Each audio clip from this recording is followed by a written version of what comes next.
Olá, espero que esteja bem. Vamos seguir com a nossa aula sobre ordem ambiental. Na última aula terminamos falando sobre esses limites planetários, né, uma forma de organizar aí as questões ambientais que estão aí atingindo de forma global o mundo. E agora nós vamos começar o aprofundamento sobre essas questões, né? Iniciando aí então pela, não vou dizer a mais importante, mas a mais com maior apelo midiático, e maior apelo nos acordos internacionais. Né? Na questão geopolítica, é essa que está mais pegando. Então, a mudança climática, né, enquanto o limite planetário é avaliado sobre duas variáveis, que é a concentração de CO2, gás carbônico na atmosfera, por isso tanto se fala sobre descarbonizar a economia, e o forçamento radioativo, que é o que mede o aquecimento da superfície da Terra. O limite considerado seguro de CO2 é de 350 partes por milhão, enquanto o valor atual é de 417, ou seja, já ultrapassou, né, esse limite.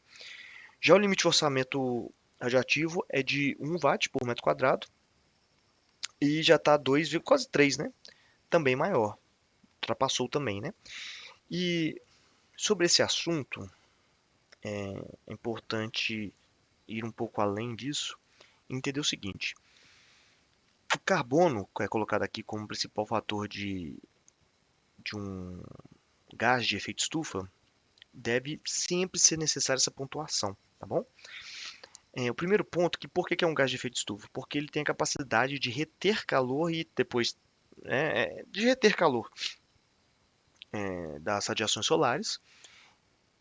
É um dos gases que faz isso, e o aumento da concentração dele na atmosfera está contribuindo para esse aumento das temperaturas na Terra. Mas é importante lembrar que existem outros gases, e aí vamos considerar o metano, CH4, e até o próprio CO2. Desculpa, CO2, o CO, que é o monóxido de carbono. Então, eles têm essa capacidade também, menor do que o CO2, mas o mais interessante de tudo é dizer o seguinte, que o gás com o maior capacidade, né, de retenção de gases, de, bom, fazer o chamado efeito estufa, é o vapor d'água. Né? Então, ele está muito acima nessa escala. Então, a rigor, né, a água, na verdade, que é o grande efeito estufa da Terra. Né? Ela que faz esse retenção de calor maior. Né? Então é importante pontuar essas coisas, tá? E dizer o seguinte, qual que é a participação do CO2 nesse processo? É o seguinte, temos que lembrar que o CO2 tem o próprio ciclo natural dele na atmosfera. A presença dele na atmosfera é necessária, principalmente para todo o reino das plantas, né? Porque é a base lá para fazer a fotossíntese. Então, as emissões de CO2 que acontecem naturalmente na Terra são absorvidas por todas as plantas, né, que vão depois transformar isso em oxigênio. Então, esse ciclo é o ciclo natural da Terra. E que, se há mais disponibilidade de CO2, vamos dizer, nesse ciclo, há uma grande queima de uma floresta, por exemplo, esse CO2 vai ter mais CO2 disponível na atmosfera, portanto, as plantas vão conseguir utilizar mais CO2 para fazer fotossíntese. Então acaba equilibrando naturalmente, isso em condições naturais, tá bom? O que acontece é que o ser humano, né, com as atividades econômicas atuais, mais recentes, trouxe um desequilíbrio muito grande para esse ciclo por dois motivos. Um deles é a destruição das matas que não conseguem mais fazer essa transformação, né? A redução das matas, das florestas que fazem esse ciclo, desculpa, funcionar. Também inserindo atividades que acabam acelerando o processo de emissão de CO2, né? Não deixando tempo para que a própria formação vegetal consiga capturar de volta. Mas, pessoal, o principal, isso assim, o que causa o verdadeiro desequilíbrio no meio ambiente, que é uma variável que não estava dentro, necessariamente dentro, naturalmente, que é a queima do petróleo. Então, ao explorar e queimar o petróleo, emitimos CO2 e tantos outros gases que tá aí a mais na atmosfera, né? Ou seja, a grosso modo, nem tanto grosso modo, a rigor, se eliminarmos a queima de petróleo, já conseguiríamos reduzir esse desequilíbrio no CO2. Isso seria uma solução quase que básica, acabar a queima de petróleo, tá? Isso não é possível, visto que a nossa economia está muito baseada na queima do petróleo, na combustão de geração de energia. Quando eu falo energia, não só energia elétrica, mas também temos que pensar em energia mecânica. Os veículos, por exemplo, utilizam disso para se mover. E daí a importância de se pensar em outros tipos de combustíveis, por exemplo, o etanol. Ele tem uma grande importância nesse sentido, porque ele já está dentro da cadeia de plantas sendo queimadas e, portanto, sendo capturadas depois naturalmente. Isso, o que eu quero dizer? Que toda essa visão de aumentar a captura de gás carbônico, pode ser em vão se não houver a redução da emissão de carbono através da queima do petróleo, né? Enfim, isso aí não temos aqui o tempo necessário para discutir minuciosamente esses detalhes, mas lembra disso. Para reduzir as emissões de carbono, uma estratégia mais eficaz é a redução da emissão de gases provindos da queima do petróleo. Existem outras formas que, na minha percepção, aí eu já digo na minha percepção, são paliativas, porque elas não estão indo na causa, elas só estão reduzindo as consequências. Mas que elas são feitas, que são reflorestamentos, e aí esse reflorestamento também vai ter é uma ambiguidade, né? Porque reflorestamento que eu acho eficaz, que é considerado eficaz de fato, é o reflorestamento de árvores nativas, recomposição florestal. Mas muito se faz de reflorestamento de pinos, né, eucalipto, reflorestamento da silvicultura. Essa madeira que é reflorestada, que sequestra carbono da atmosfera, ela pode facilmente voltar a ser queimada em algum momento, fora a destruição de ecossistemas, enfim, isso a gente vai falar no momento certo. Mas aí são pontos importantes para se refletir, tá? E a questão do forçamento radioativo, eu queria que vocês dessem uma olhada nesse gráfico. Eu sei que ele está difícil de ler, mas é o seguinte, só para entender que o Sol, ao atingir a superfície da Terra, na climatologia falamos muito sobre albedo, né? O albedo, que é o quê? A capacidade de reflexo, de refletir essa luz, e ela não ser absorvida em formato de calor na Terra. Então, por exemplo, nuvens que são brancas refletem muito a luz que atinge a Terra, ou seja, tem uma capacidade de refletir, ou seja, não fica presa na Terra. Grande parte dela, né? Os polos, que são formados de grande parte de gelo, também tem uma capacidade de albedo muito grande.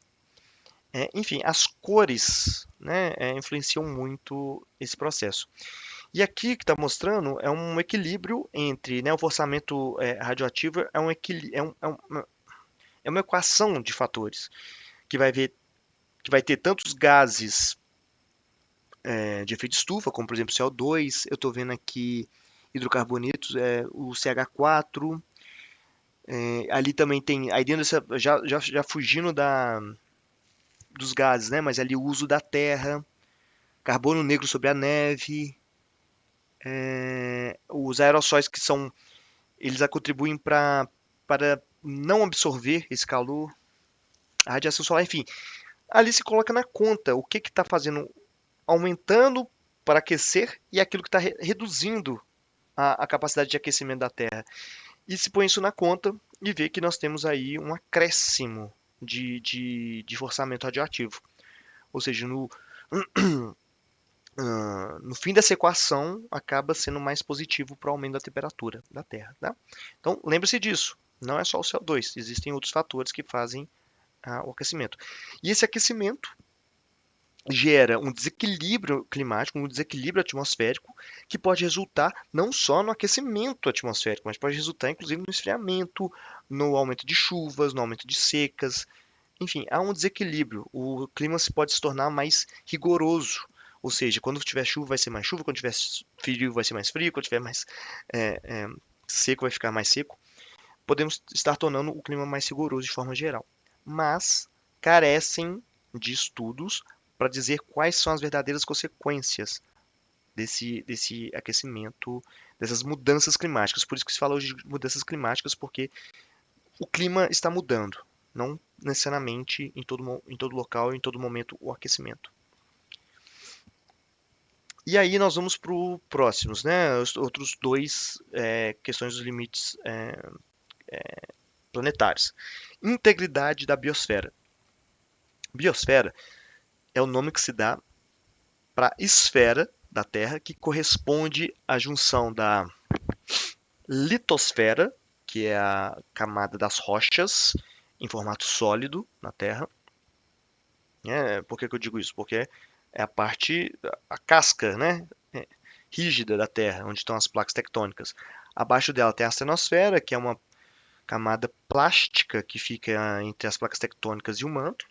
Então ela tem um comportamento mais plástico devido à pressão e temperatura. Depois o manto e, enfim, o núcleo, né? Isso resumindo muito as camadas da Terra abaixo ali da rocha.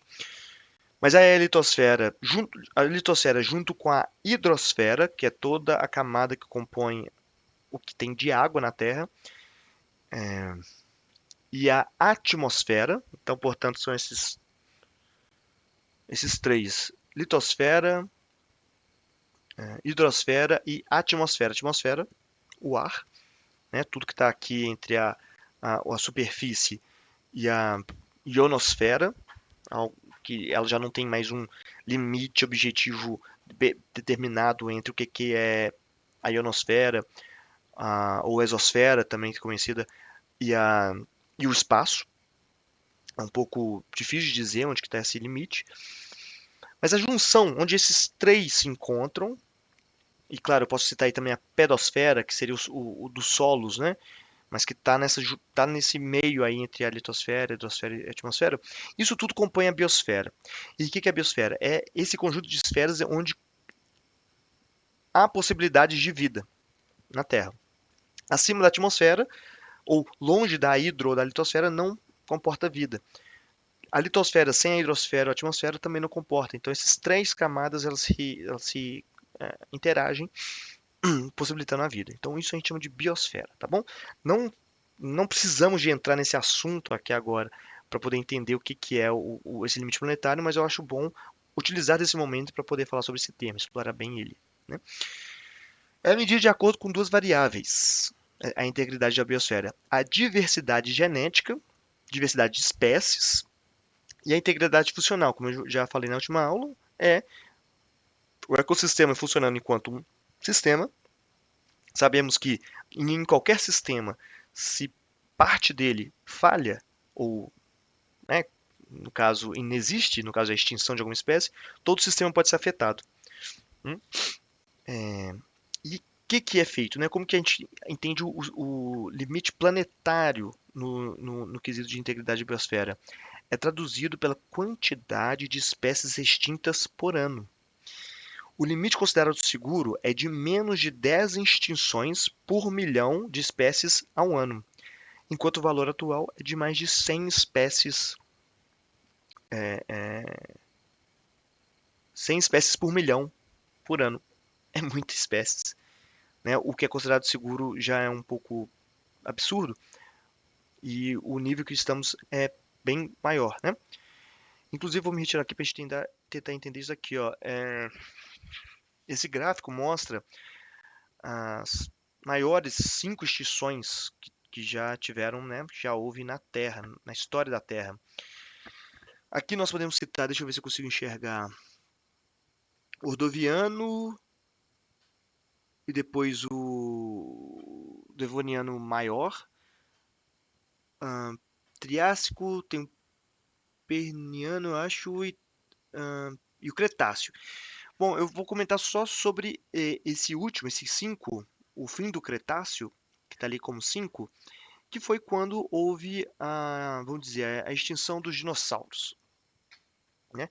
Foi quando o que se sabe hoje foi um conjunto de fatores em cadeia, iniciada por por um choque de um grande meteoro na Terra, mais precisamente ali na região ali no México, onde hoje é o México, no momento em que as placas tectônicas ali, né, da América Central, as placas que envolvem a América como um todo estavam se separando das placas africanas, da placa africana e da euroasiática, e mais precisamente ali na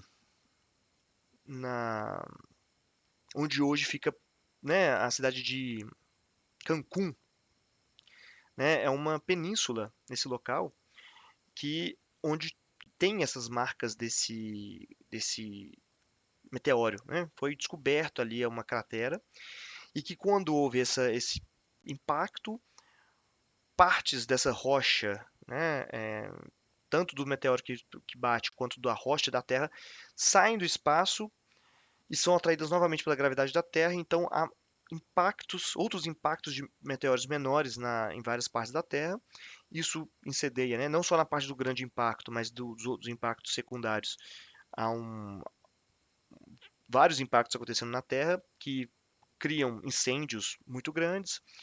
Isso também já foi comprovado que houve ativação de vulcões, muitos vulcões, né, devido a esse grande tremor na Terra, lançando mais CO2, lançando mais gases e aerossol na atmosfera, que após um grande aquecimento da Terra, por conta desses incêndios e por conta desses choques, né, o que é coberta a Terra, essa fumaça que é coberta a Terra, esfria a temperatura. Dinossauros, répteis, são muito sensíveis às mudanças, né, de temperatura e isso pode ter sido uma grande causa da extinção dos grandes animais, né, também com a falta de alimentos disponíveis por causa das plantas, enfim, são várias explicações. Esse foi a última grande extinção em massa, né? Eu estou descrevendo aqui para vocês a causa de uma grande extinção em massa e foi a última registrada. Eu tô indo um pouco além, né, dos detalhes aqui, mas para dizer, olha só o que foi necessário para acontecer para que houvesse uma grande extinção em massa. E agora, o que estamos vendo é um encaminhamento para uma possível sexta, né, grande extinção em massa no curso aí da história natural da Terra, que desencadeada pelo ser humano, né? A chegada dessa espécie ali, né, nesse grau de desenvolvimento da evolução, é, causando uma grande extinção em massa na Terra. Isso tem vários caminhos, né? Inclusive é colocado aí no gráfico uma interrogação porque não se sabe se vai crescer exponencialmente ou se vamos conseguir, por exemplo, reduzir a velocidade dessa extinção e deixar, né, o curso da evolução dos outros seres ali perpetuar. Isso aí é muito sério, tá? Mostrando a quantidade de espécies que hoje nós contamos para nos alimentar, para nos servir, como por exemplo a penicilina, que serve como um antibiótico, que salva muitas vidas, e também até mesmo saindo desse lado utilitário, né, da Terra, da natureza, essa visão utilitarista da natureza, e indo para o caminho aí da ecologia como um todo, né? Pensando aí na visão cosmológica, a importância de ter muitas espécies e não extinguir elas. Então isso é um ponto muito importante também de se entender, a integridade da Terra. Terceiro, acidificação dos oceanos é outro ponto também muito importante. É a medida de acordo com o estado de saturação de aragonita na superfície da água do mar. Então a quantidade desse elemento, que é um elemento, salvo engano, de base calcário, desculpa, está escrito aqui. A aragonita é uma rocha formada por carbonato de cálcio, então sim, tem toda a relação com com calcário, que fica menos saturada na medida em que a água é mais ácida. Isso é básico, é básico, desculpa, é lógico, né? Quanto mais ácido, menos, né, a quantidade. O limite considerado seguro de saturação mínima é de 2,75, enquanto o valor atual é de 2,8. Maior significa que o limite ainda não foi ultrapassado. Tá? Então, esse aí é o ponto que nos permite dizer que não está saturando tanto, né? Está abaixo do grau de saturação, ou seja, mostrando que a acidificação do, dos oceanos ainda está no seu limite, né? Ainda está dentro desse limite. Inclusive, eu coloquei aí um mapa mostrando a saturação, né, dessa aragonita no mundo e revela um dado interessante. Não é homogêneo a forma de saturação. Existem pontos em que há mais saturação. Ou seja, em termos planetários pode estar ok, mas em termos locais pode não estar ok. Isso é, pode estar havendo saturações, melhor dizendo, o oceano pode estar ficando muito ácido em alguns pontos específicos, né? Então, não nos permite a manutenção dessa perpetuação da acidificação dos oceanos. E aí chegamos nesse outro, que pelo menos, né, que é a mudança no uso da terra, que pelo menos é o que eu entendo como fundamental, né? Esse é o que eu sempre tento levantar muito essa questão aí do uso da terra, como um dos mais importantes. São avaliadas de acordo com a porcentagem de áreas verdes que existem hoje em relação à cobertura original. O limite mínimo considerado seguro é de 75% e de 85% em regiões tropicais, e de vegetação em relação à área original. O valor atual é de 60%, ou seja, está abaixo. Né? Já ultrapassamos esse limite de cobertura natural. Lembrando, mais uma vez, assim como a aragonita, isso pode ser desigual, tá, em algumas áreas.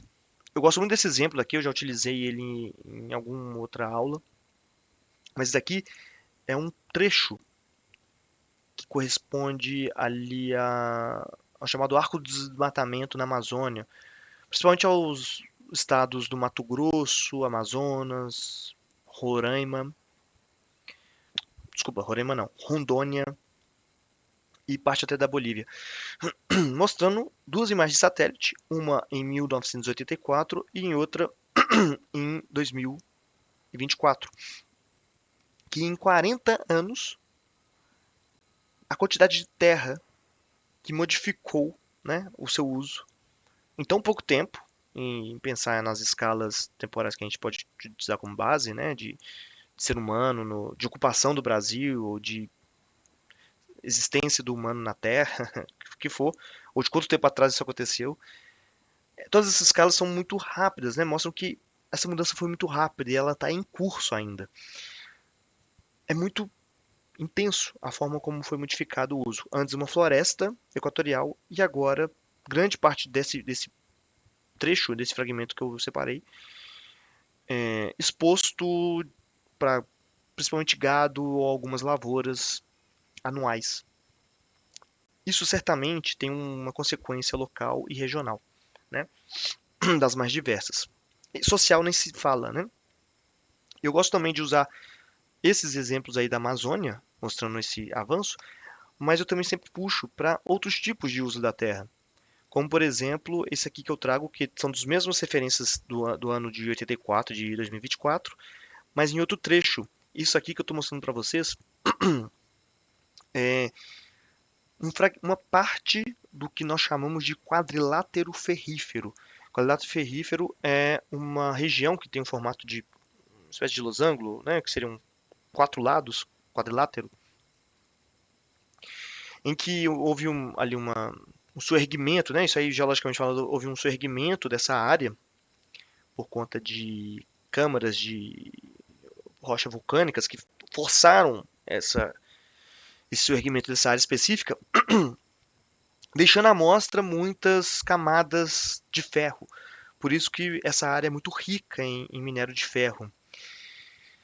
Isso aqui não é o quadrilátero ferrífero todo, é só uma porção dele, mas eu queria mostrar nessas duas imagens que eu captei, na parte mais no canto, eu não vou falar o norte porque eu rodei a imagem, mas na parte mais do canto superior esquerdo é um fragmento da cidade de Belo Horizonte, né? Então aqui é uma região metropolitana de Belo Horizonte, mostrando que nesse meio tempo houve um aumento da área ocupada, né, de urbana, metropolitana, então também tem essa pressão sobre o espaço natural, que é a urbanização, que é uma modificação muito intensa do tipo de uso e ocupação do solo. E aí nós podemos remeter à questão da ilha de calor, por exemplo, como uma das coisas que mais muda, né, o microclima local. E também houve uma expansão de bairros de cidades limítrofes a Belo Horizonte, como Nova Lima e Itabirito, mostrando muito do que nós estudamos também em geografia urbana sobre periferização, mas também surgimento da segunda casa, né, de moradia. Então essa expansão urbana nessa área como um todo, mas o que eu queria realmente trazer, principalmente, é a mineração, né? Então todos esses pontos que na imagem de 2024 revela aí áreas em marrom mais claro, que se diferencia muito daquela outra imagem de 84, são cavas de mina em aberto. Eu não consegui colocar numa mesma imagem, de tão perto assim, todas as cavas que foram abertas em menos de 40 anos nesse local, ou tanto que elas expandiram. Mas posso dizer para vocês que muitas delas têm mais de 40 quilômetros de extensão, de uma ponta a outra, fora a largura.